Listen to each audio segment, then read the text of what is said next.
We are thrilled to be presenting a timely webinar entitled Invisible Apartheid, What You Need to Know to Be an Ally in the Fight Against Caste Discrimination, sponsored by the ABA section of Civil Rights and Social Justice, ABA Coalition on Racial and Ethnic Justice, and American Bar Foundation. This panel is one of a series commemorating Asian American and Pacific Islander Heritage Month.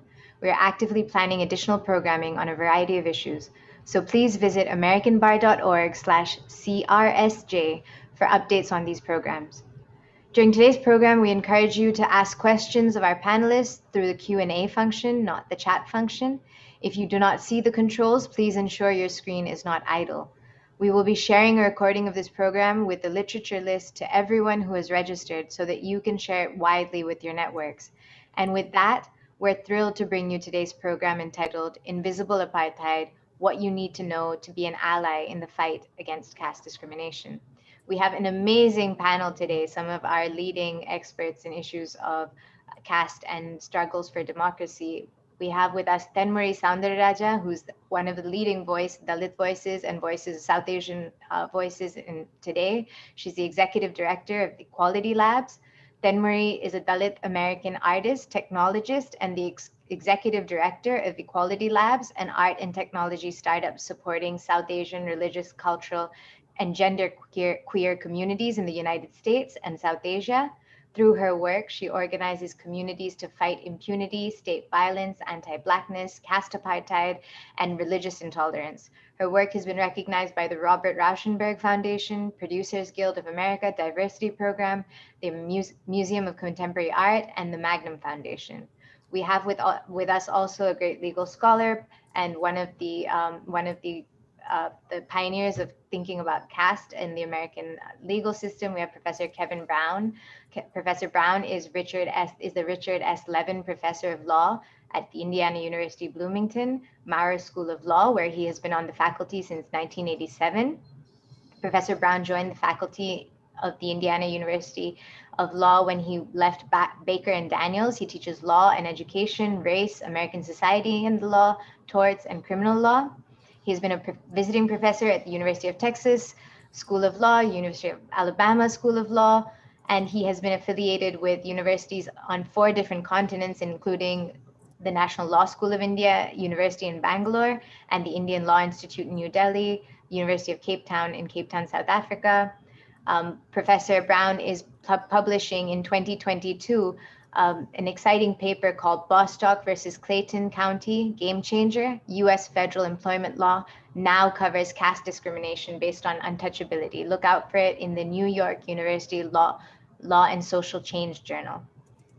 We have with us also the Professor of History and the Department Head, Professor Nico Slate, who's one of the leading thought leaders when it comes to thinking about democracy across borders and democratic struggle. Professor Slate researches and teaches with a focus on history of social movements in the United States and India. He's the author of 4 books, one of my favorites, Colored Cosmopolitanisms, The Shared Struggle for Freedom in the United States and India. We'll send you the rest of the titles with our literature list. Professor Slate is the founder and director of the Bajaj Rural Development Lab and socialchange101.org. He was born in LA and raised in California's Mojave Desert. And before completing his PhD in history at Harvard University, Professor Slate was studying environmental change and management at Oxford.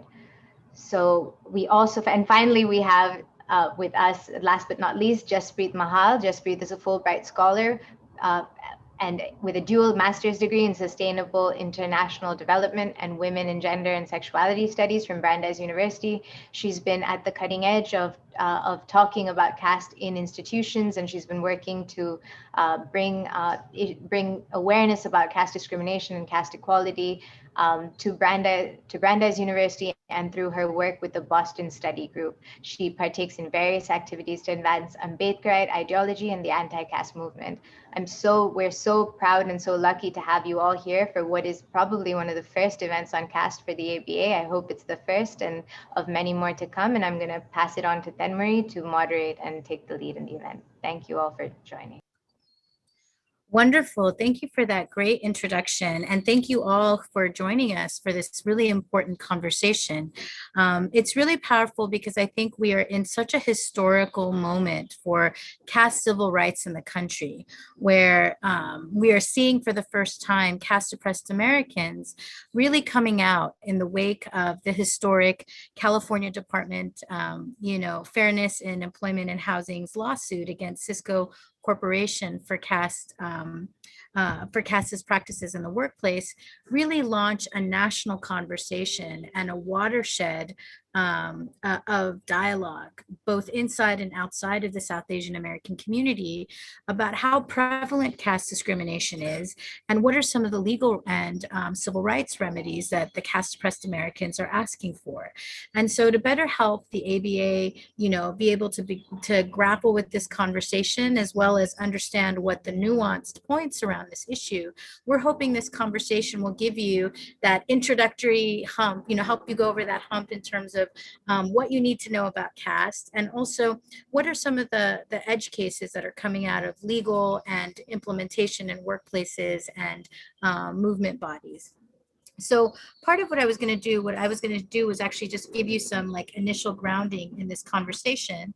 And so I'm going to share my screen and and then walk us through some of the basics here. So, for folks who,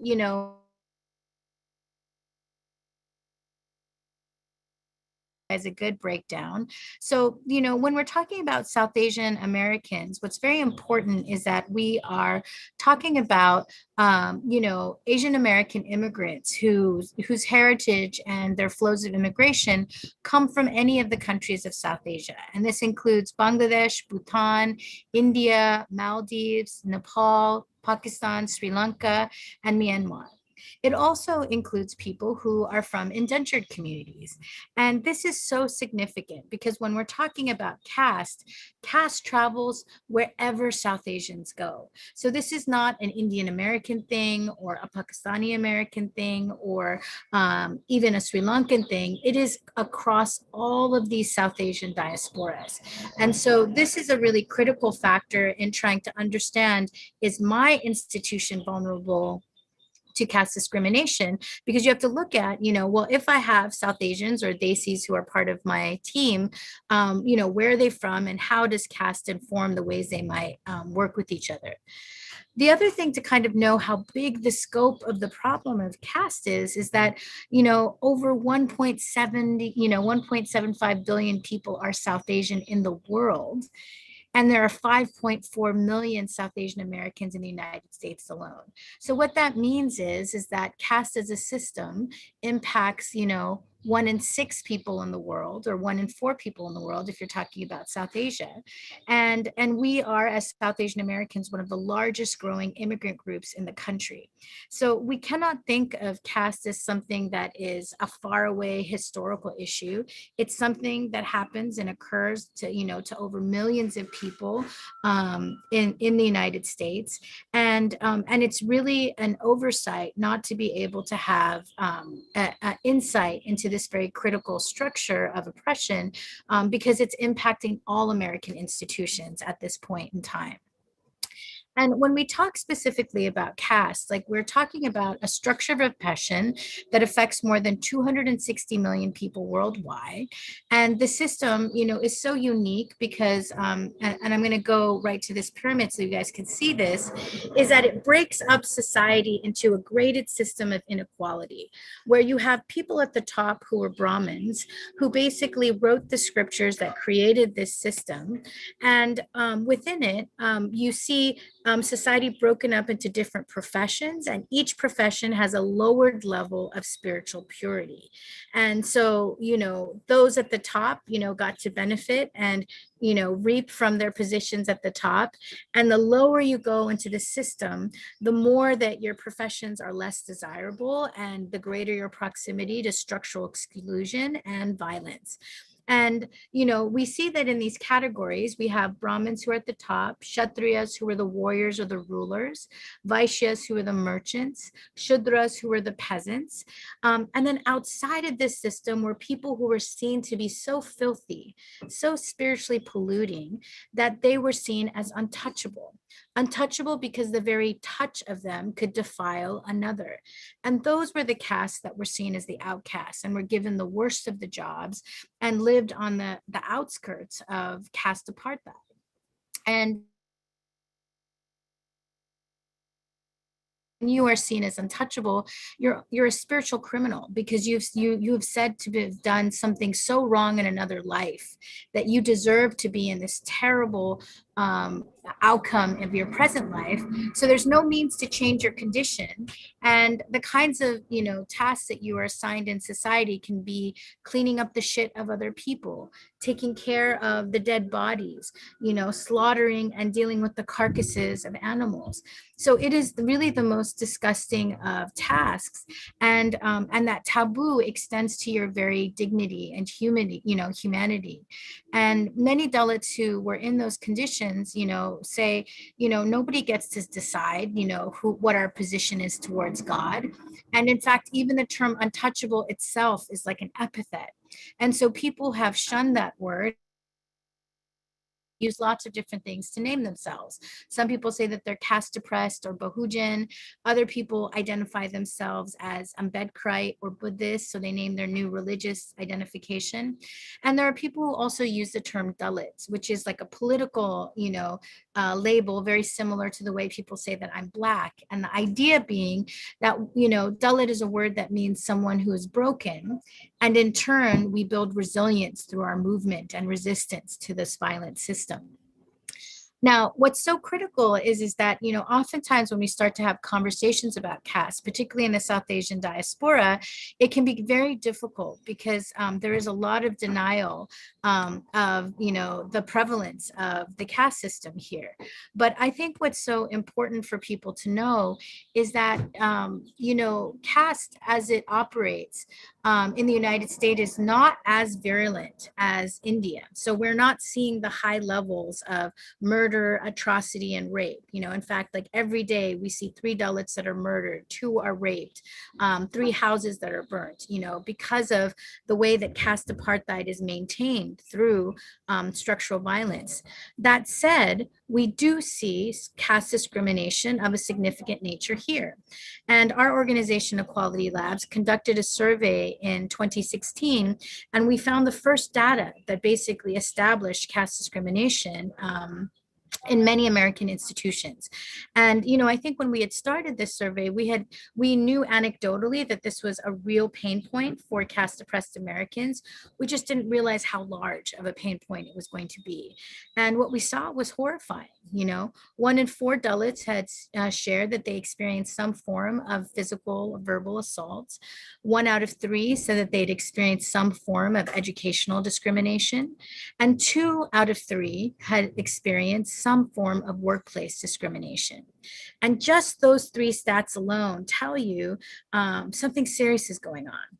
And then one of the most poignant, last stats that came out of our survey was that 1 out of 2 Dalits was afraid of coming out and being open about their caste identity because of the repercussions. And that's half of our people.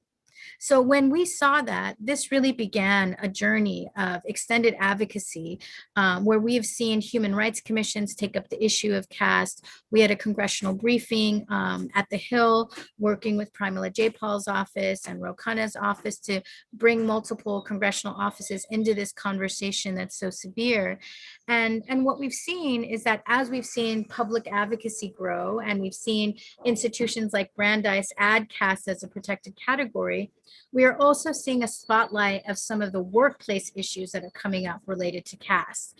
And so whether it's the Cisco case that happened last year, there's a long trajectory of caste discrimination in workplaces that are really important for the ABA to consider, because I think this is going to be a new threshold for civil rights and workers' rights in the next coming years. And, I know that for me, one of my first cases that I saw caste discrimination occur was in the early 2000s in Berkeley, where there was a landlord named Lucky Bali Reddy who had sexually trafficked Dalit women, not even Dalit women, Dalit girls who were as young as 13 to be his sex slaves and to work in his buildings.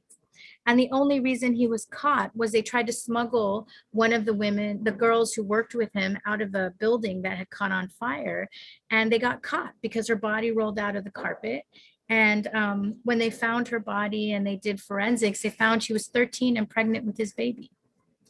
And that kind of like just, craven, caste slavery and trafficking is so common. And we can see a direct through line to that experience of Lucky Bali Reddy in Berkeley to this new horrifying case that just opened up in New Jersey, where we saw, a religious temple there traffic over 200 Dalit workers to do backbreaking work to build a $1 an hour, $1 an hour.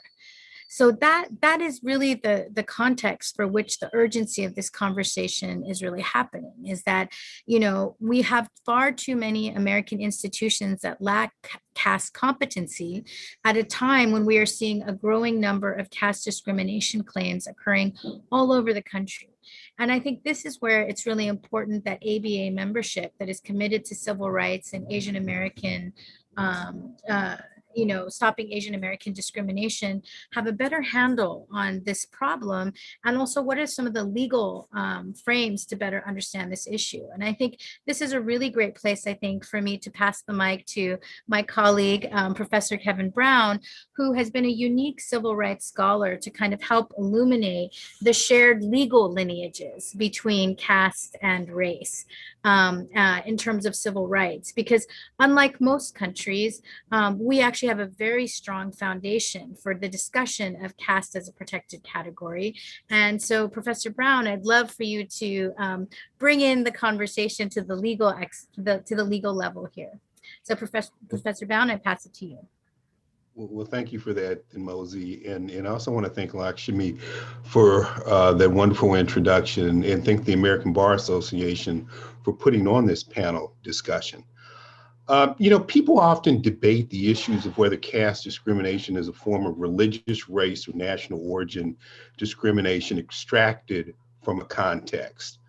But as a law professor, the debate for me is a debate about the legal consequences of concluding that caste is within one of the protected traits or not. The issue has been debated in the international arena and in UK law, but the issue has not really been addressed by courts in the US. These issues are now reaching the US courts.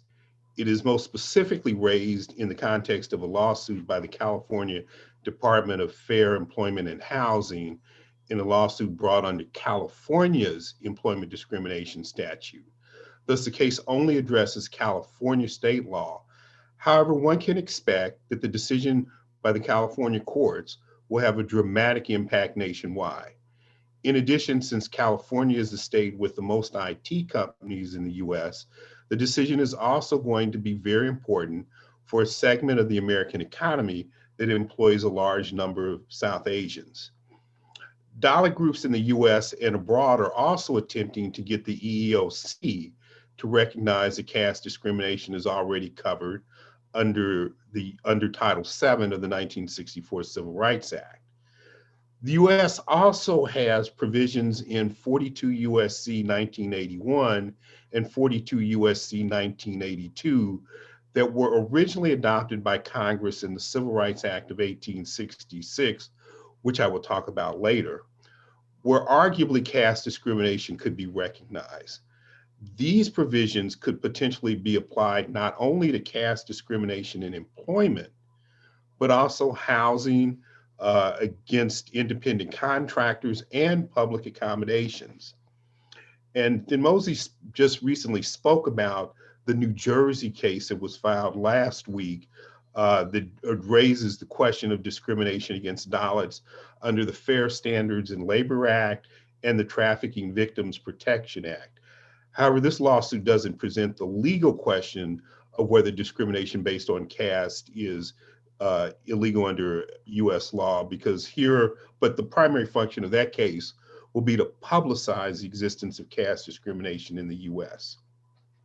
Now, the primary reason that caste discrimination is becoming an issue in the US and will become increasingly important is due to the explosion of immigration from South Asia into the US.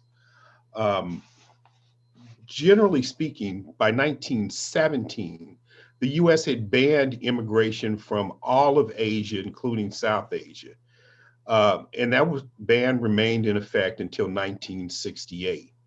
However, by then, India was viewed as the leader of the non-aligned nations. And in the US during the Cold War, a nation was either with us or against us. As a result, the US was not really a preferred destination for many immigrants from India until the Y2K concerns of the late 1990s. Estimates from Migration on Policy Institute concluded that as of 2019, there were 2.7 million Indian immigrants, that is, people born in India who were in the United States. And that's up from 450,000 in 1990. Other estimates have a total of Americans with some South Asian ancestry as high as 5.4 million, and some 40% of those have come in the last 10 years. The large number of South Asians is therefore a recent phenomenon in the US, and like any group of immigrants, those from India bring their culture with them. This included many who adhere to the Indian caste system. Now, while the issue of the application of the caste system to American anti-discrimination law is of very recent origin, the understanding about discrimination embedded in South Asian caste system is nearly 200 years old within the American legal institutions. Indeed, the recognition of caste discrimination was a significant aspect of the first anti-discrimination law in the US, the above mentioned Civil Rights Act of 1866. This is one of the underappreciated benefits that Dalits who are claiming caste discrimination should be recognized by American law actually have. So let me go back into that history. By the early 1830s, anti-slavery societies in New England tied the issue of Southern slavery to the denial of equal civil liberties of Blacks in the North. To help demonstrate that both slavery and discrimination against free Blacks were contrary to American core principles of equality, the abolitionist proponents of Black equality, including Frederick Douglass, Thomas Dalton, William Lloyd Garrison, Harriet Beecher Stowe, and Charles Sumner, compared the treatment of Blacks to the Hindu caste system. Perhaps the most incomplete discussion of the caste analogy to the condition of Blacks during the antebellum period occurred as a result of the legal arguments in the first school segregation case in American history, the 1849 case of Roberts versus Boston. In that case, Sarah Roberts sought to attend the nearest school to her home, which at the time excluded Blacks.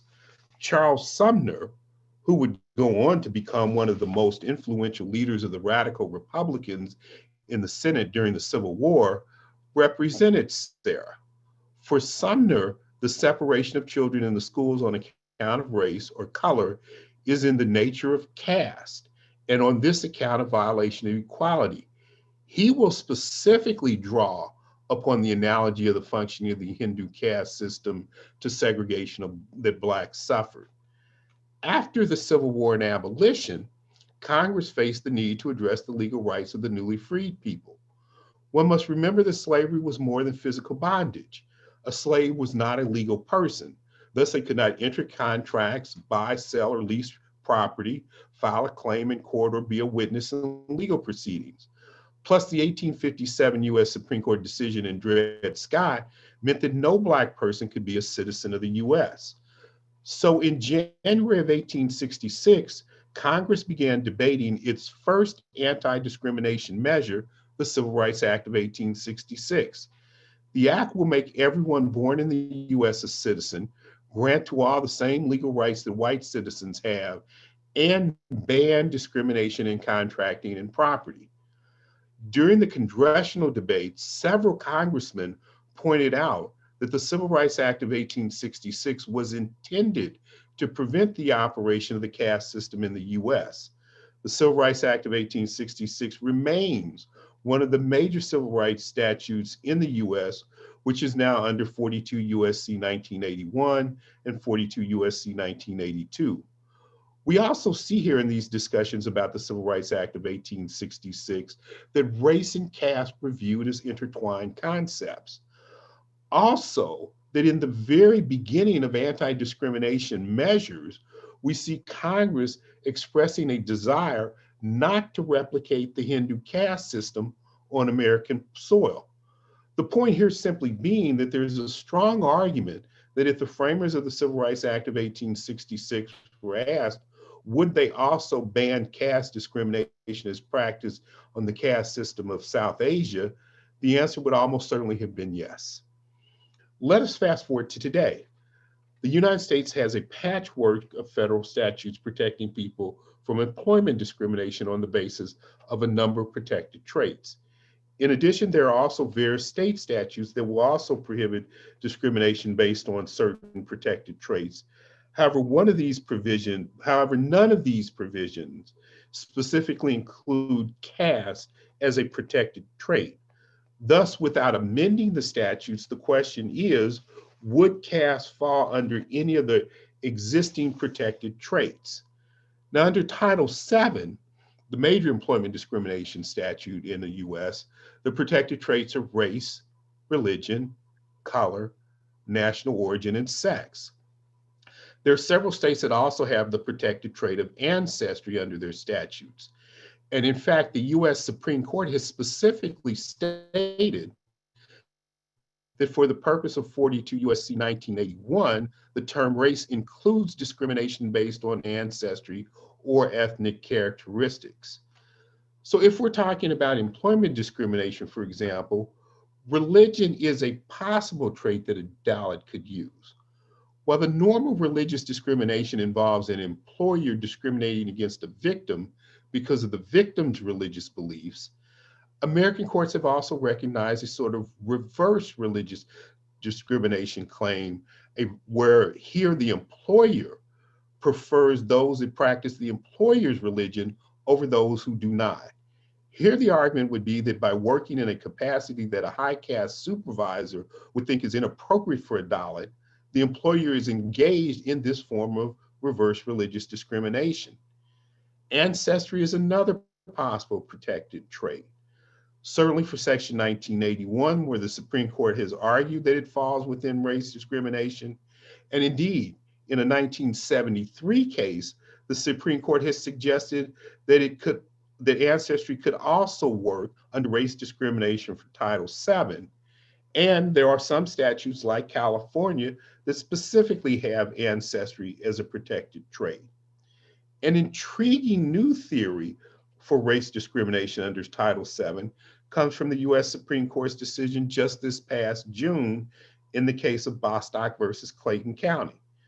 Applying a textual analysis of Title VII, the Supreme Court concluded that discrimination against gays, lesbians, and transgendered individuals meets the definition of sex discrimination because a person's status as a gay or lesbian person is inextricably intertwined with their sex. Thus, a person so discriminated against is discriminated because of their gay, lesbian, or transgender status, as well as their sex. And while the former is not a protected trait, the latter is. This analysis arguably also applies to caste discrimination that Dalits suffer. All Dalits hail from countries in the US considered to be Asian countries. Thus, as with homosexuals and transgendered individuals whose status is inextricably intertwined with their race or with their sex, for a Dalit, their caste is inextricably intertwined with their race as being Asian. In other words, there are no Black, white, American Indian, or Alaskan Native or Native Hawaiian Dalits. Applying the Bostock approach means that if we change the race of a particular Dalit victimized by caste from, say, Asian to white or Black, that person would no longer be a Dalit. For employers whose adverse employment action is motivated by a desire to discriminate against a person Because of their caste, changing the person's race would lead to a different decision. Simply put, because there are no such persons who would, simply put, because no such person would be a Dalit any longer. Thus, discrimination against Dalits is discrimination based on untouchability, which is not a protected trait, and discrimination based on race, which is. So in short, there are several legal arguments in the US that can be used to say that caste discrimination is already recognized by US case law. And we must simply await the response of the courts to this particular issue. Thank you.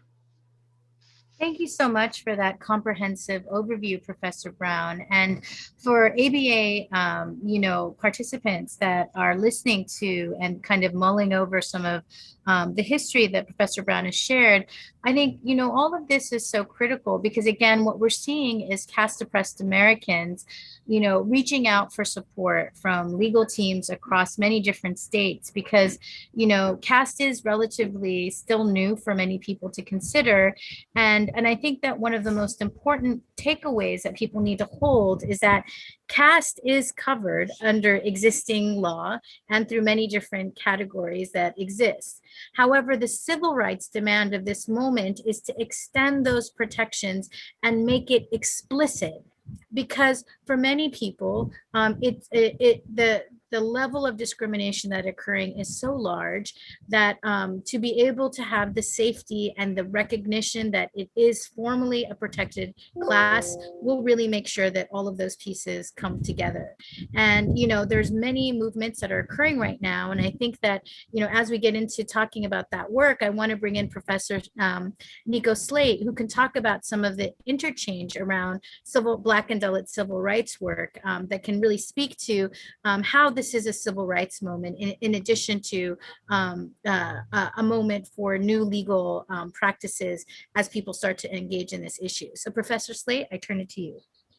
Thank you so much. And thank you all for this opportunity, not just to share what I know, but also to learn. I've learned a tremendous amount already from both of the presentations we've heard today. And I look forward to learning from the questions and the conversation as well. I'm going to go ahead and try to share my screen.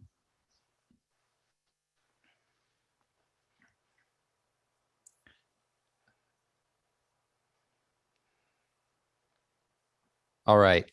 Kevin, can you see it on your end okay? Yes, I can. All right, wonderful. It's an honor and a pleasure to speak after Professor Kevin Brown, who's, in addition to being a tremendous scholar, a personal hero and role model of mine, of someone who is able to bring his knowledge and his expertise beyond the academy as well. So this is an honor. Friends, I'm a historian, and my own understanding of the relationship between race and caste is very steeped in history. So I'm going to walk you through some history very briefly, but I am going to try to consistently create bridges between the past and the present so that we can use the history of race caste analogies and of the struggle against caste in all its forms as a way of better understanding where we are now and where we might go moving forward. And I'm going to start with a figure that might be familiar to some of you, Lala Lajpat Rai, a renowned anti-colonial activist from the Punjab, who comes to the United States at two junctures. The second one stays actually for several years. Lajpat Rai, within the context of India, is often known as a fairly outspoken critic of caste and of untouchability in general. But his positionality in the United States led him to equivocate a bit in regards to his views on caste. Let me be specific. During the first visit that he had in the United States, he was extremely outspoken in opposition both to caste in what was then British India and in opposition to racism in the United States. But after he had returned to India, there was a very widely read book published by an American woman named Catherine Mayo called Mother India. Many of you will be familiar with this book. It caused quite a sensation in India as well as actually in the United States. And the book was really an imperial screed. It was an attack on Indian society that aimed to support the British. But in the process, Mayo also discussed a lot of pressing injustices in India, including caste. And that led many Indian anti-colonial figures like Lajpat Rai to respond by soft pedaling a bit, minimizing to some degree the severity of caste. In Lajpat Rai's case, he shifts an analogy he had previously used in which he said, quote, the Negro is the pariah of America. And he uses that word pariah on purpose to make reference to those that were once called untouchables, now, of course, are known as Dalits in India. And he's equating the situation of African Americans and Dalits, saying that both race and racism and caste and casteism need to be addressed. But in response to Catherine Mayo, he changes and says that, in fact, the condition of African Americans is worse than the condition, and he again uses the word pariah within the context of India. So he upends what he had originally had as an equation between race and caste and says, no, in fact, racism is worse than casteism. This garners a response from none other than Dr. Bhimrao Ramji Ambedkar, who I expect most of you on this call are familiar with, the renowned Dalit leader, who also has his own connection to the United States, of course. He came and studied at Columbia and had his own quite knowledgeable connection with African American struggles. I'll come back to that. Ambedkar responds to Lajpat Rai by offering his own analogy between race and caste, except where Lajpat Rai said that racism in the United States is worse than casteism, Ambedkar says, no, in fact, caste and casteism are even worse than racism. Now, you might be saying at this point, well, why do we have to say one is worse than the other? Isn't the goal here to attack all injustices? And what I would suggest is that, in fact, both Lajpat Rai and Dr. Ambedkar are trying to do precisely that, because what we have to keep in mind, and this is the key takeaway actually from my entire presentation, so we have to keep in mind the context in which a particular analogy is deployed. So Lajpat Rai is saying that American racism and worse than caste, but he's speaking primarily to Americans and trying to get them to move away from Mayo's defense of the British Empire. Ambedkar is saying caste is worse than race, but he's not speaking to an American audience. He's not trying to defend Jim Crow or other forms of American racism. Rather, he's speaking to Indian audiences and saying, don't think you can get away with perpetuating caste inequity by suggesting that it's somehow not as bad as racism in some other part of the world. No, we have to address the problems we have here at home. So even though Lajpat Rai and Ambedkar are taking the exact opposite stance on the race caste analogy, they're addressing very different situations, different contexts, and I would argue both are justified in deploying those analogies in those ways, because both are attacking very real forms of inequity and injustice. Now, compare them to a few other historical figures that deploy race caste analogies in, I think, much more problematic fashions. And I'll move through this history quickly. I'm happy to come back later if you'd like. Many South Asian Americans claimed the legal status of whiteness. They had to, if they were going to become naturalized citizens. That's how the law was written at that point. You had to either prove that you were a white person, and white was the term that was used, or of African descent. And many, like K. Kumar Majumdar, successfully argued before judges that they were white and thus deserving of American citizenship. What's often forgotten in the literature on whiteness and in people's awareness of this branch of South Asian American history is that in order to do so, many of those figures deployed caste. Let me show you how Majumdar does it. He says the laboring class, those who do the rough manual labor, are not high caste Hindus at all, but are an entirely separate class having quite a different religion and a different ancestry. The high caste Hindus always consider themselves to be members of the Aryan race. So what Majumdar is doing is deploying caste as a way to gain the privileges of whiteness. And that argument was actually very strongly supported by the pseudoscience, I would say, of the day. Those experts, again, I put that in quotation marks, who tried to define what whiteness was, often used conceptions of Aryan identity that were linked to caste in order to explain the origins of whiteness. So there was this sort of pseudoscientific backing, and that helps to explain why these arguments were quite successful in American courts. Probably the most famous individual who attempted to gain the privileges of whiteness was Bhagat Singh Thind. He's famous, as I expect many of you know, because his case went all the way up to the Supreme Court, and the Supreme Court in that case decides that Thind is not white, and not only denies him the opportunity to gain citizenship, but then goes on to create a legal pathway for many South Asian Americans to have their citizenship revoked. What's again often forgotten in the case of Thind is that he too deploys caste in order to gain whiteness. In his regard, he says, the high-class Hindu regards the Aboriginal Indian Mongoloid in the same manner as the American regards the Negro, speaking from the matrimonial standpoint. So in other words, the white American aversion to interracial marriage or interracial sex is the same in India, and that's why we have these pure caste lines that are also pure racial lines, and therefore I'm white. This kind of argument had worked for many other South Asian Americans, but when this case gets to the Supreme Court in 1923, the justices decide to deploy a different version of whiteness that has nothing to do with caste, and that's how Thind ultimately loses the case. So there's a long history of South Asian Americans deploying caste in order to gain whiteness. This is entirely another form or use of the race caste analogy, one that I would say we can understand given their desire to survive and have legal protection within the racist order of the United States, but one also that I personally find deplorable in the way that it suggests that we can rise or elevate one's own standing by putting down someone else. All right, I'm going to keep moving quickly, trying to get us closer and closer to the present. Let me give you a few other folks that deployed these analogies in complicated, but I would suggest more positive ways. Tarak Nath Das, another important Indian American figure, says in 1927, in the Anglo-Saxon world, a new caste system based upon race hatred and color prejudice has arisen, which is going to poison human relations.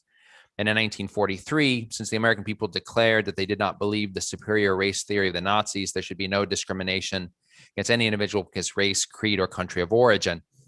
What I want to point out here is that Tarak Nath Das is taking a strong stand against many forms of discrimination. And in 1927, you might interpret this quote as attacking both caste and race. But I think really what he's doing here is using the idea of caste in order to attack racism. And then you see that in 1943 when he doesn't directly reference caste. Something similar happens with Kamaladevi Chattopadhyay, one of my favorite historical figures to think with and about, who comes to the United States in the middle of the Second War, experiences herself American racism. She's harassed on a train in Louisiana. And then later writes this. This is a very rich quote here, friends, so forgive me for its length. In a book about the United States published in 1946, she writes, soon Africa too will come back and come into her own, and the dark ones will cease to be the quote unquote untouchables of the world. The international color line has been challenged and stormed by Asia. No more the colonials will allow themselves to be Jim Crowed the world over and their country looted under pseudo slogans. The Negro problem only ceases when the color line of imperialism vanishes. So I'd say at its best, what Kamaladevi is doing here is linking a variety of different forms of injustice and suggesting solidarity between those who are fighting against imperialism, racism, and caste. But the question still remains, as it does with Tarak Nath Das, how much is caste in her mind here when she talks about the quote unquote untouchables of the world? Is she just deploying caste in order to attack racism? Or is she also suggesting that one should address caste in India as well? Certainly when Dr. Ambedkar writes to W.B. Du Bois, almost at the same time actually as when Kamaladevi publishes that book on the US in the 1940s, Dr. Ambedkar suggests solidarities between African Americans and Dalits in opposition to both forms of injustice. So race and caste being deployed in a way that analogizes struggles and empowers people to create forms of solidarity.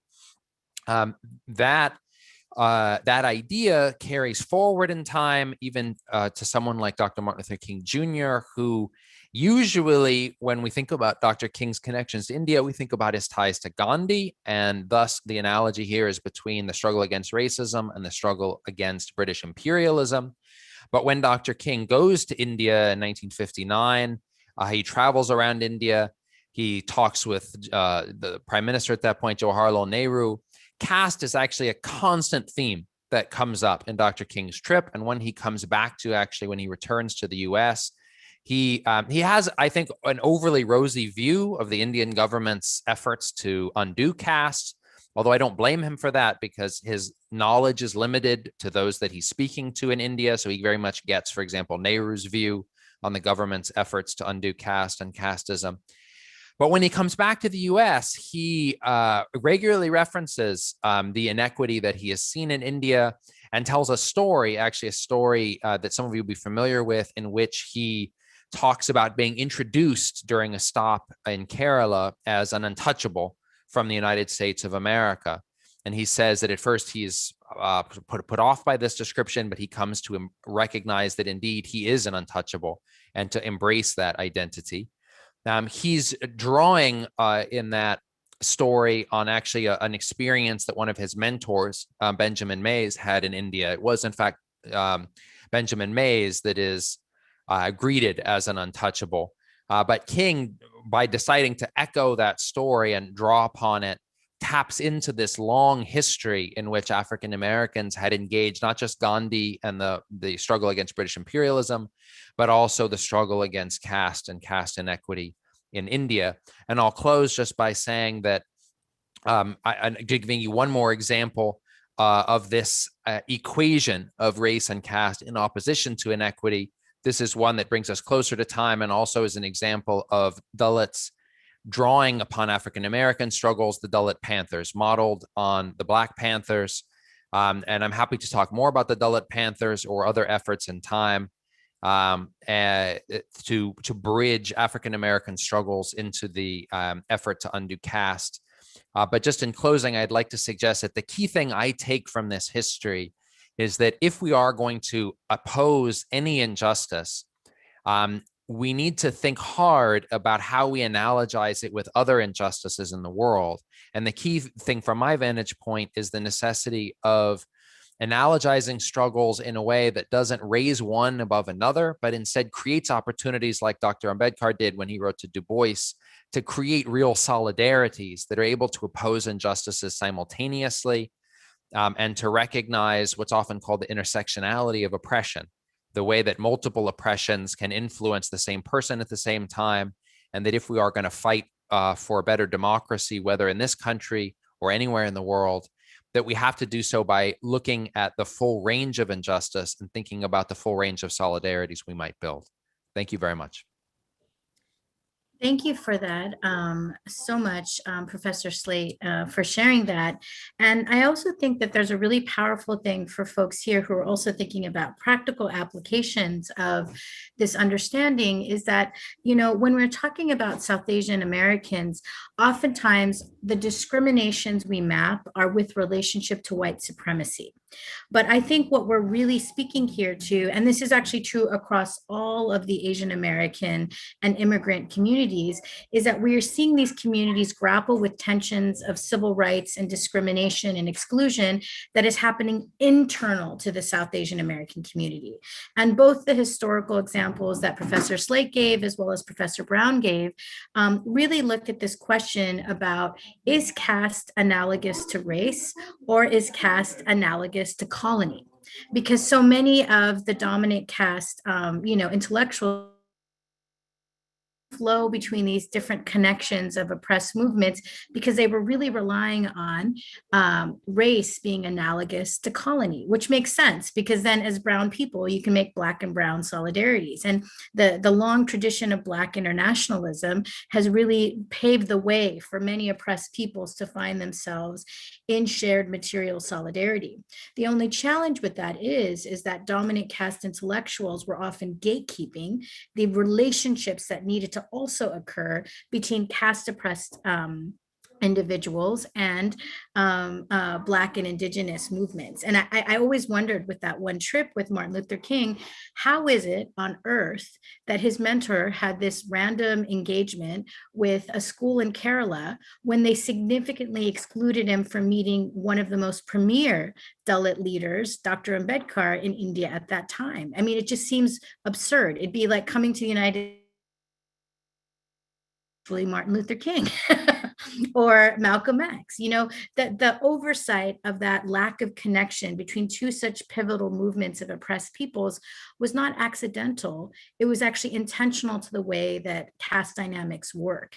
And so I think that beyond some of the legal implications that people might be considering in terms of their own practices, I also think this is a call for really looking and centering caste equity in the ways that you engage with the South Asian American community writ large. So if there are panels that are, you know, talking about the South Asian American experience or about, you know, civil rights or human rights issues, we always really want to center caste equity and have at least one, if not two speakers that can speak to this issue, because we are the front lines of these issues when it comes to labor or gender-based violence or workplace discrimination. Like all of these new cases are really coming from caste oppressed communities. And so we really need to center those voices. And in that spirit, I'd like to bring in our next speaker, Jaspreet Mahal, who has really been at the core of, you know, one of the most transformative opportunities that we've seen out of this moment, where in this national movement to add caste as a protected category, we have seen universities become, you know, a very potent place for this discourse. And just last month, we saw the Cal State Student Association body, which represents over 22 campuses and 50, you know, 500,000 students and is one of the largest in the country, vote to add caste as a protected category. And in doing so, they cited Brandeis University, which was one of the first universities to do so. And Jaspreet, who is both part of the mobilization and also part of the implementation, is here to talk about of adding caste as a protected category, and also what are the things that, you know, she has seen in the university level. So Jaspreet, I'd love to bring you in at this time. Thank you, Tinmarie. That was very kind of you. Yeah, I want to start off with thanking the American Bar Association to let me be here. Really, I've learned a lot from all the presentations that have been made, and I'm really glad that I'm able to provide the perspective from the college campus view, where I primarily am situated. So I want to start off with my own positionality as an Ambedkarite feminist, and I work from that philosophy. I have benefited from caste growing up, and through my own, you know, process of de-learning and learning through my partner, who's actually a third generation Ambedkarite in the annihilation of caste movement. You know, I've learned a lot that how the perpetuation works and how it affects really everyone, not just communities who have been oppressed by caste, but also, like, you know, as Dr. Ambedkar calls, like, caste is a disease of the mind. So it's really something which affects everyone in the space. So, you know, engaging about caste and spreading awareness about caste has been something which it's an ongoing process and passion for me for life. And I've seen its effects as on personal life, on social life, on political engagement, and within my own profession as well. So, you know, it's been a journey deconstructing my own family perceptions about caste and how, you know, how do you forge relationships with communities which are not your caste communities, and how do you move from this idea of caste, which is so rooted in growing up in such a caste-based oppressive system. And really through engagement with my partner and with him the larger Ambedkarite community in the New England area. I'm part of Boston Study Group, which is an organization rooted in the Ambedkarite philosophy. So been working a lot with college campuses. So Brandeis is a great example of what we would say is the theme of this panel, like being how Brandeis has acted as an ally in the movement and how it has been able to do that successfully and is continuing to do that successfully, bringing those conversations to a college campus which did not recognize that few years back. So, working with the Boston Study Group, we've been, and the center at Brandeis, Professor Lauren Simon, Dr. Sampath, we have been engaging in order to bring different conferences, different talks, different, engagements to Brandeis. And I, at the time, as a student, got involved with these, engagements.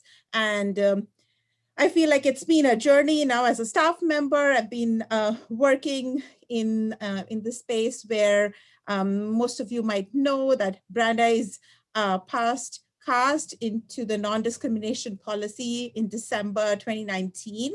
And so that has been a very powerful journey for Brandeis and for institutions across US, because it's kind of like setting a new predicament so that people can work on that. They can work from something which is existing, which we all know is always a process of build up. It's never an end point.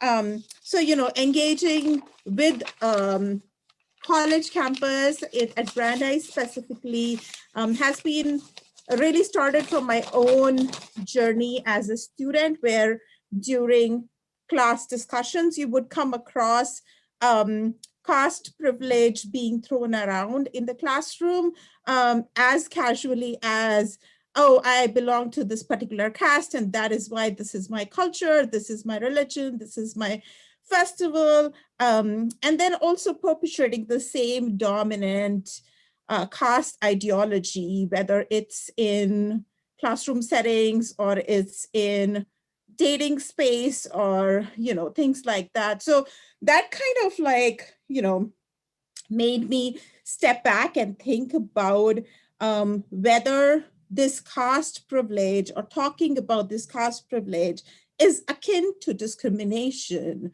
People would think that it's very easy to just like say that, oh, I'm not attacking anyone, or I'm not like discriminating against anyone when I'm talking about my own caste. But if you look at it carefully, you're actually literally doing that, because you by naming your own privilege of the caste, you're also putting another person down who is not from your caste community. So, all of these talks about microaggressions, about how we interpret our signals, our talks within the classroom settings, paved the way towards taking caste as a protected category. And I like what Henry said, that having caste as a formally protected category actually was the way towards adding it to non-discrimination policy at Brandeis, because we realized that unless it's named that way, it's very difficult to work through the grievance processes.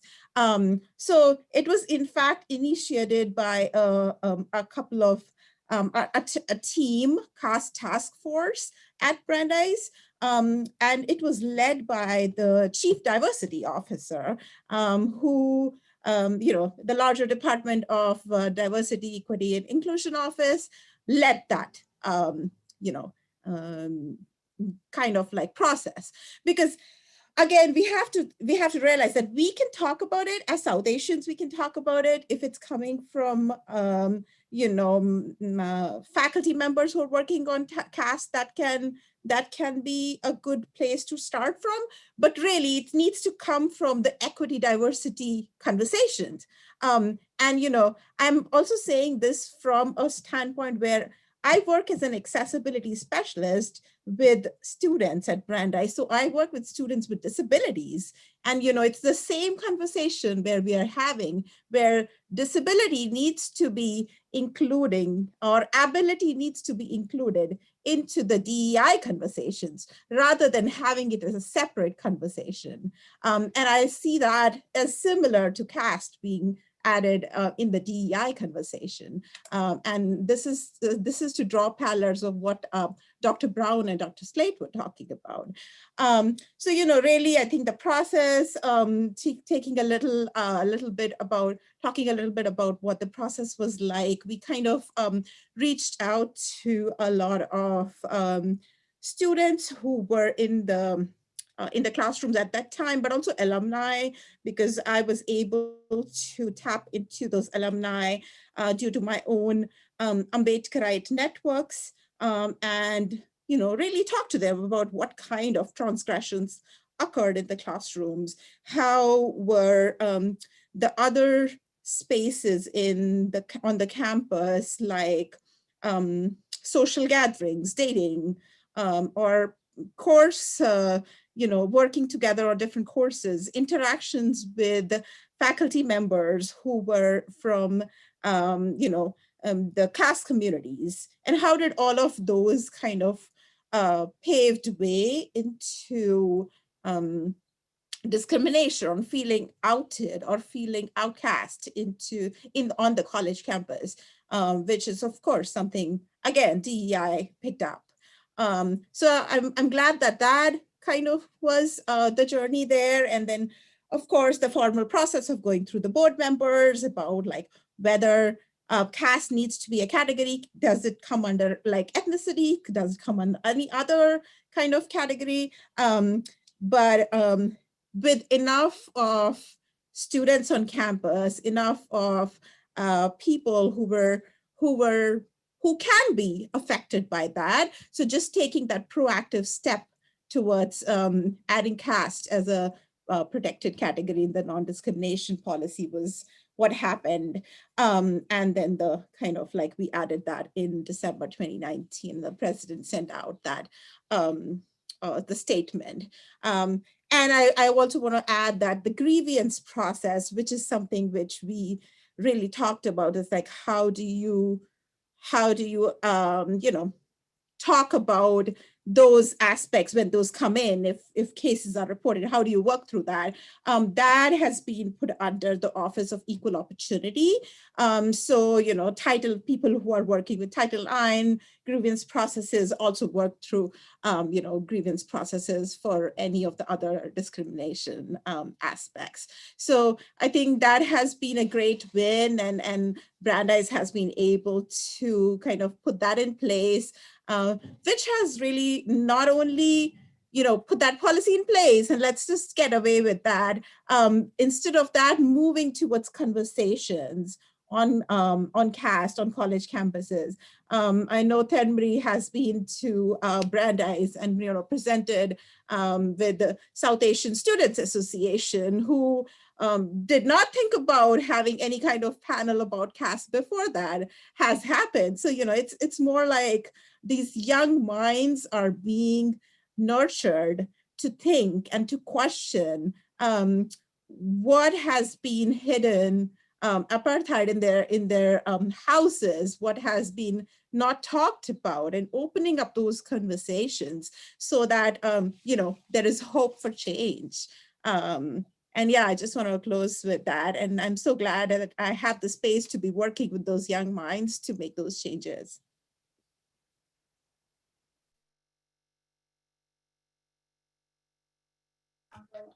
Thank you so much for that, Jaspreet. And I think it's such an important thing to remember is that, we are in this very historical struggle where we are seeing so many campuses follow Brandeis's lead, but also workers and workplaces. Like I think, what we saw last month also was that Alphabet Workers Union, one of the largest unions in the tech sector, asked, Alphabet category. So there is this moment right now where, I think for lawyers who work in employment law or who work in civil rights law, you will be seeing cases on all sides of it, by Dalits who are asking for remedy and for preventative protection by asking their institutions to add caste as a protected category. And Brandeis is a great example to see nuts to bolts what happens when you add caste as a protected category. You're able to do data collection, you're able to build competencies, and the institution is known as a welcome place for people who are feeling so afraid in terms of the challenges in terms of that are coming up because the talk of caste is so taboo. So I think, in that spirit, I want to really, bring Lakshmi back because I know that we have some really powerful questions that are coming in from the audience and we want to be able to address them. So, Lakshmi, let me know if you'd like me to kind of like handle the Q&A or if you'd like to handle the Q&A, I'm here for either. I think you should do it. You're brilliant. I want you. Okay, all right. So we're going to start with, there's people who've dropped Q&A, both in the Q&A tab, as well as we have some hands that are raised. So I'm going to follow up with all of those. So the first question we have is Emily Chaffa, which is any advice for honest, respectful conversations about our South Asian friends and colleagues. So Ali, is this something that you wanted to answer?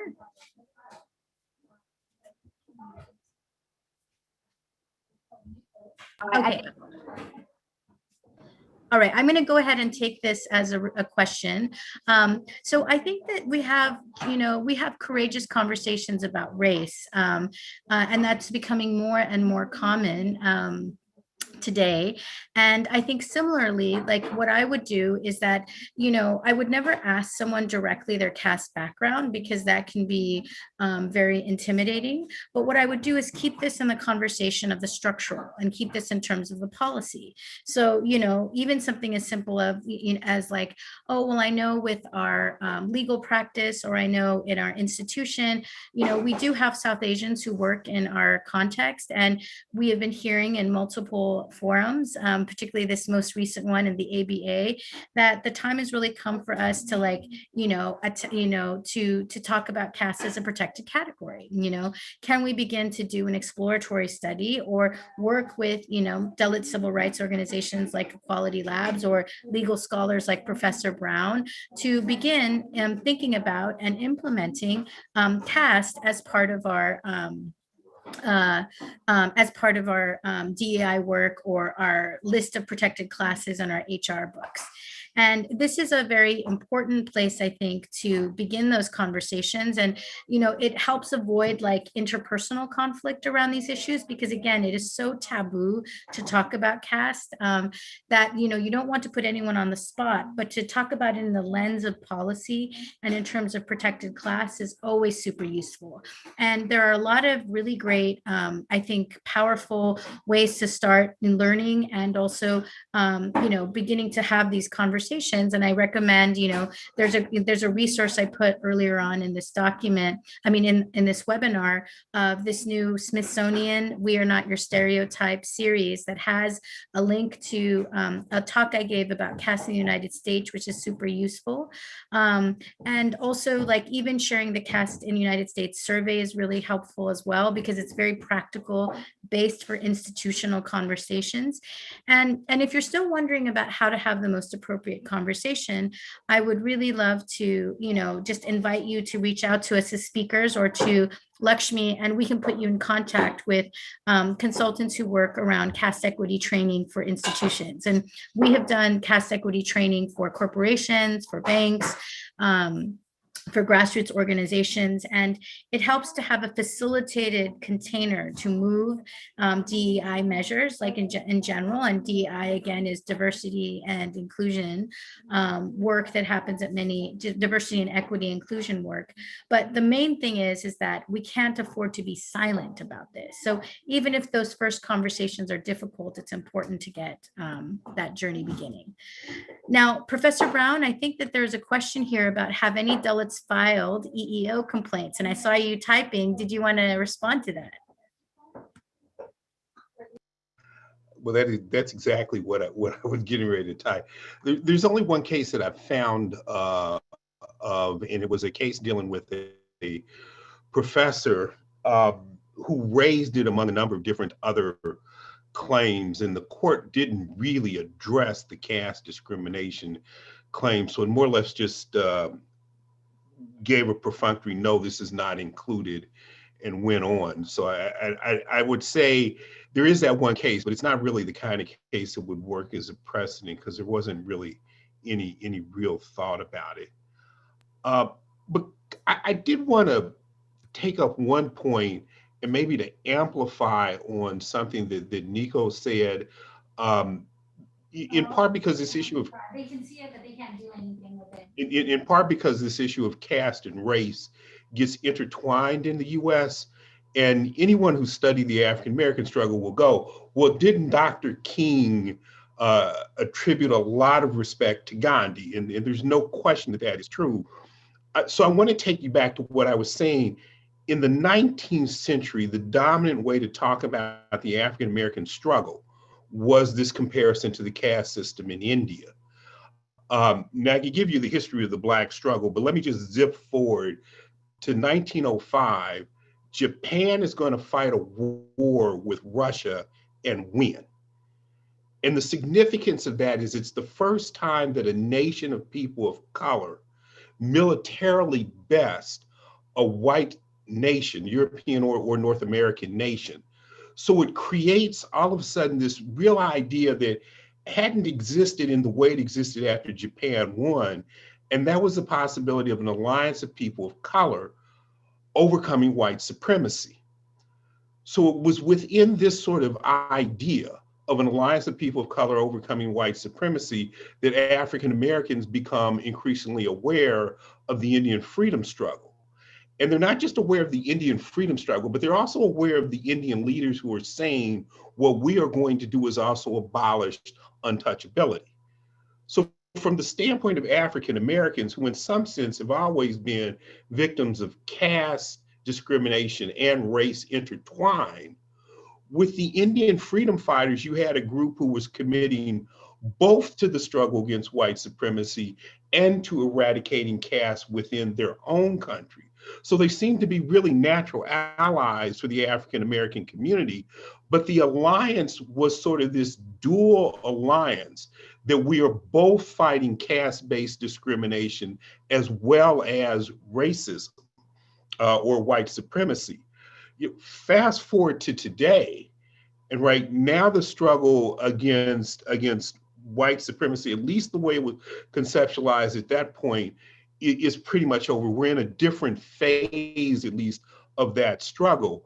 And now the question comes back for us as African Americans, if we think of what we're doing as fighting white supremacy, all Asians then would be allies.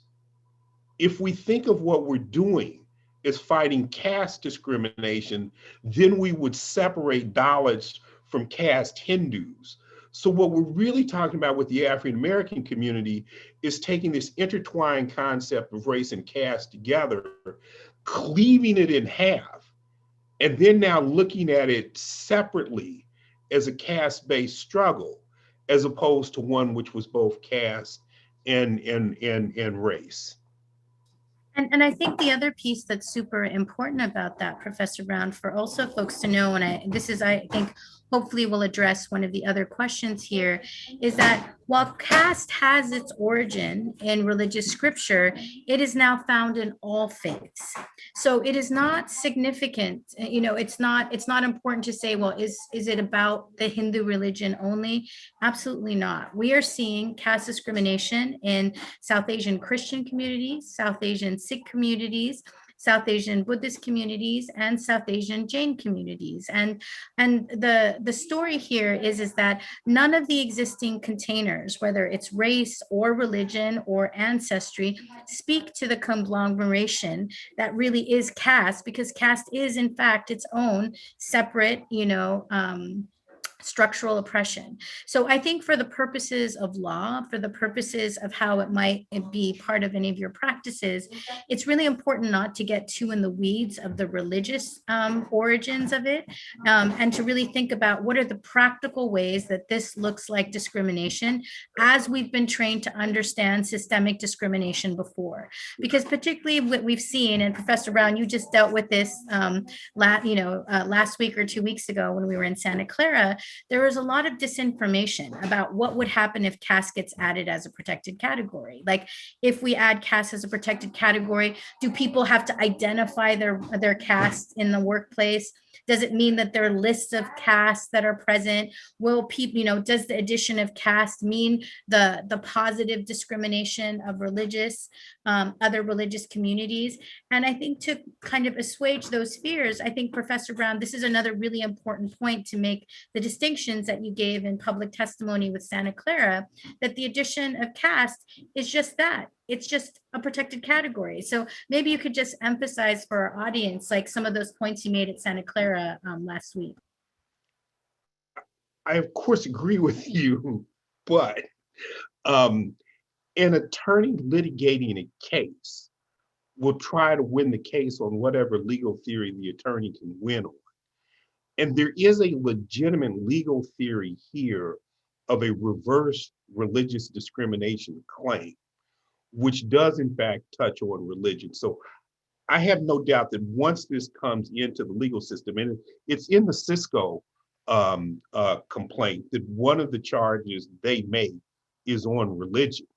I certainly understand that this is not a religious issue, and the caste in South Asia, as well as in the Indian diaspora, cuts across religions. So it's not that Christians of South Asian descent don't have caste. Yes, they do. Muslims of South Asian descent have caste in it as well. It's just that once it actually comes into the legal system, the religious argument will be one of the arguments that will certainly be litigated, and eventually courts are going to end up taking a position on it one way or the other. And that's just simply the nature of the legal discourse. No doubt. I think I just wanted to address some of the disinformation was that caste, as it's being added, would lead to the discrimination specifically against Hindus, which was, kind of a absurd argument when, what you said very clearly was that when you add a protected category, it speaks to the person who has experienced harm, identifying as that protected category, and leads to investigation as the intention of the harm doer. And that's the piece I was wondering if you might elucidate a little bit. Once again, if we're talking purely about litigation, there the argument is going to be whether or not the person engaged in the discrimination is motivated by thinking of the other person in terms of caste. So it's not really a situation where you ask, or any person has to designate their religion or their caste. That's not going to be asked. That's not going to be asked by anyone, unless you're talking about the individuals who would be the subjects of the litigation. That is, the individual supervisors who would have discriminated against the dollar, where it would come up within the legal process. But in terms of employment applications or educational applications, no one would be asked to state what their caste was, just like no one now is asked to state what their religion is. Those kind of concerns would be unfounded. And I wanted to also bring in a question to Jaspreet before we go back to some of the legal questions that other folks had.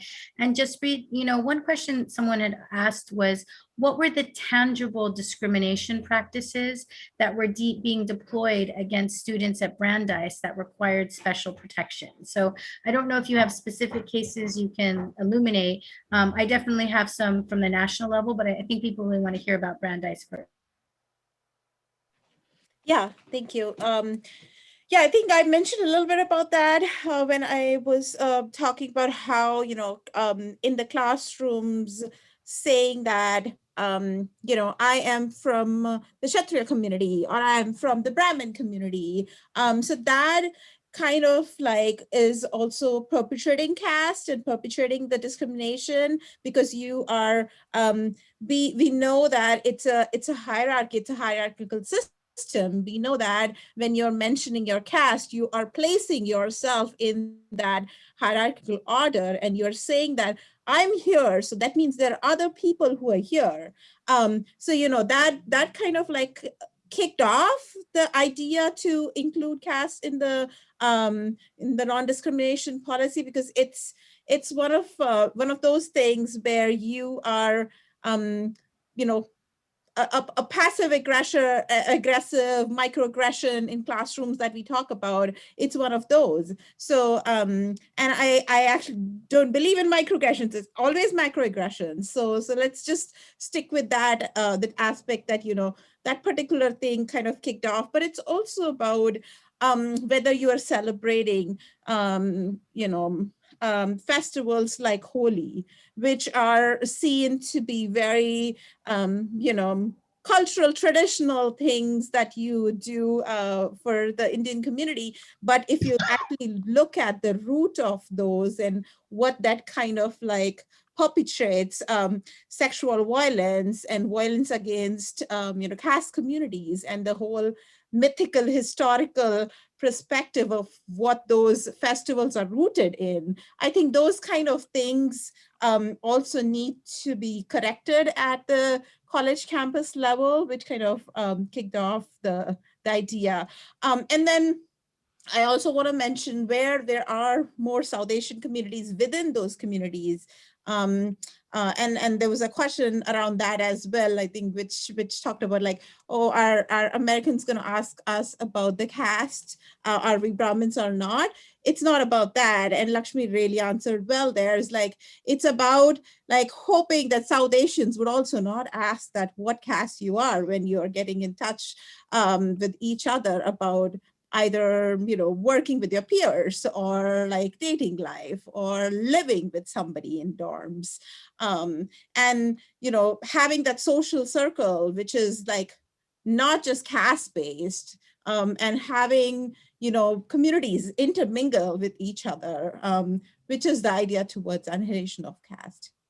And I will say that, in our work in Equality Labs, we actually get a lot of student and faculty complaints of caste discrimination. And building off of what Jaspreet has talked about, we have heard situations where we've seen Dalit women experience sexual assault and gender-based harassment on campuses. We've also seen people being excluded from housing and feeling discrimination in the dining, like things that feel very par for course with what discrimination looks like. I'd like to, Professor Brown, there's some questions about caste and its connection in terms of where it falls in terms of national origin and Title 6, 7, and 8. And I wonder if you can speak to that. Yeah, good point. I actually was typing up an answer to that question as well, which of course makes sense. American Bar Association legal questions. So let me start with, for Title VII, one argument is going to be reverse religious discrimination, which I went through. That's where you're looking at the mind of the discriminator as opposed to the religion of the victim, and that's a possibility. National origin, it's going to be a question about how one interprets this concept of ancestry. If you go back to a 1973 Supreme Court decision, the Supreme Court will actually say, when talking about national origin, that it's intended to also pick up ancestry. Now, whether or not ancestry should just simply be understood as national origin, or could also encompass something like caste, is something that has not been litigated. It's one of those issues out there. Indeed, the way the UK law ultimately resolved this was to say that caste discrimination was under ancestry, which for them was under national origin, which for them was under race. And that was the build back up. In addition, the Bostock argument on race, I think, is also a pretty good argument that Dalits could use under Title VII. Now, if the Bostock argument works under Title VII, it'll certainly work under 42 USC 1981. And I do want to stress 42 USC 1981 and 42 USC 1982 from the Civil Rights Act of 1866 are the strongest arguments because you have definite congressional history where you have a number of different congressmen saying the purpose of the Civil Rights Act of 1866 is to prevent the creation of castes on American soil. But then, of course, if you take the textual argument from Bostock about 1981, you could also use that same Bostock argument for 1981 as well. Once again, because the Supreme Court has said race discrimination under Title VII, intentional race discrimination under Title VII, is the same as under 1981. So as I said, I think there are legal arguments there. There's no question about that. They have not been subjected to the litigation process. And of course, that's a process that's going to take a number of years. This is why Mosey are saying, look, we would want to have it listed as a separate protected trait because that clears up the ambiguity that exists right now.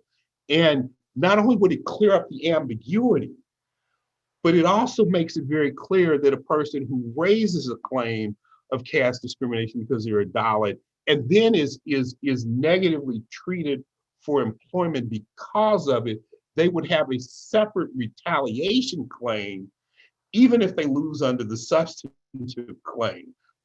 So having it actually expressed would be a tremendous help for Dalits and of course for anyone fighting against caste discrimination, because the claim against caste discrimination would not be limited to Dalits. It would encompass all caste on South Asia, whether you're talking about someone discriminating against a Brahmin, discriminating against a Shudra, or discriminating against a Dalit. And that is a really important point, is that caste is not synonymous with Dalits or the most oppressed caste, like similar to race, where you can have claims of racism between Asian Americans and Arab Americans. So too with the caste system, there's discrimination across all of the levels of that pyramid, which I shared, but there's a really great question here that was also asked about, how can people be accomplices to this really powerful moment around caste civil rights? And I think, again, if you are in an institution and are counsel there and would like to help bring this conversation forward, I really recommend that you reach out to Quality Labs. We are working nationally with many different institutions and stakeholders who are bringing caste to a protected category. And we can connect you up with, allied stakeholders who are moving this conversation forward. And, I think that, it's such a powerful thing to see so many allies that are multiracial, that are interface, that are intercaste moving this conversation. Because again, I think this moment of the pandemic has really caused us to have a moral and political reckoning that, who we were before the pandemic is not who we want to be. Moving forward, and that in many ways our institutions need to transform. And Professor Brown and I were on a panel 2 weeks ago where we were talking about mindfulness practice and caste and racial equity. And I think that's a really great, really powerful thread to also bring into this conversation, because there was one question that was like, well, how did caste come to the United States? And I think caste comes because people haven't worked out their trauma related to caste apartheid. I think that for many people who are from the South Asian American, immigration stream, you know, we are a region that is marked by 5 genocides and caste apartheid.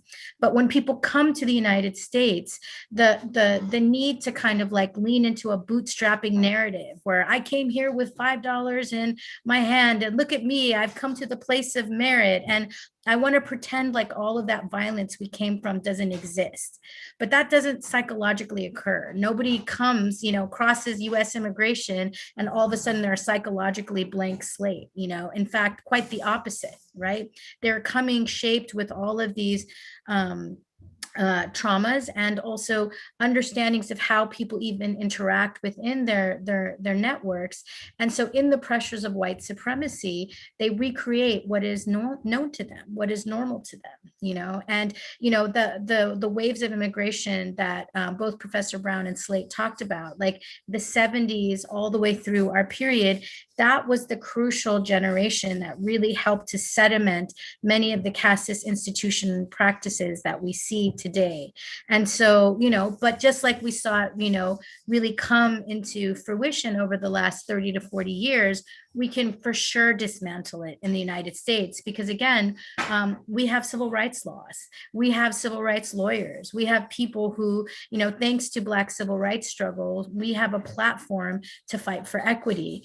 And so this is really the call to action today, you know. So I wanted to just see if there's one last question that we have from the audience. Otherwise, I would like to give, you know, give it back to Lakshmi to help us close. Thank you, guys. I sent a link out. We'll send it through with our literature list at the end about anybody who wants to join and any legal projects in the fight against caste discrimination. We'll create a list and we'll pass it on to Equality Labs for safekeeping. So it'll be private and only for good purposes, of course. I wanted to tell the audience actually that we have a really, I was completely struck with this panel because I think we're at this moment because of Professor Brown, because of Professor Slate, because of the type of pioneering work you did. I don't think 10 years ago people weren't thinking about, you know, changing, they weren't thinking about the narrative of fighting discrimination across the lines that you guys were thinking about 10 years ago. And we're at this point now having the conversations that we're having because you guys went into these creative spaces and redrew the lines. And I think what's really wonderful is because of scholars like you, we have these two very brilliant young women who are now here and fighting in this space. And I just feel so blessed and lucky when I see all of you and the sophisticated scholarship you're doing. And I have no doubt at all that your scholarship is the future. And so I think the APA, all of us were very, very lucky to listen to you, listen to how you're thinking, sit a while and think and dream with all of you. I want to thank you all so much for your time, for your scholarship, for your work, for your passion. I cannot tell you how grateful we are for your presence. I want to thank all the attendees. Thank you for joining us for this free webinar. We'd like to express our gratitude to this esteemed group of panelists. The section of Civil Rights and Social Justice provides free webinars and resources for legal professionals and advocates nationwide. We hope this helps you in your work. And again, if you can, please consider joining and becoming active in the APA. You may do so at ambar.org/CSRJ. Best of luck in your work. Stay safe, everyone, and hopefully see you at our next event.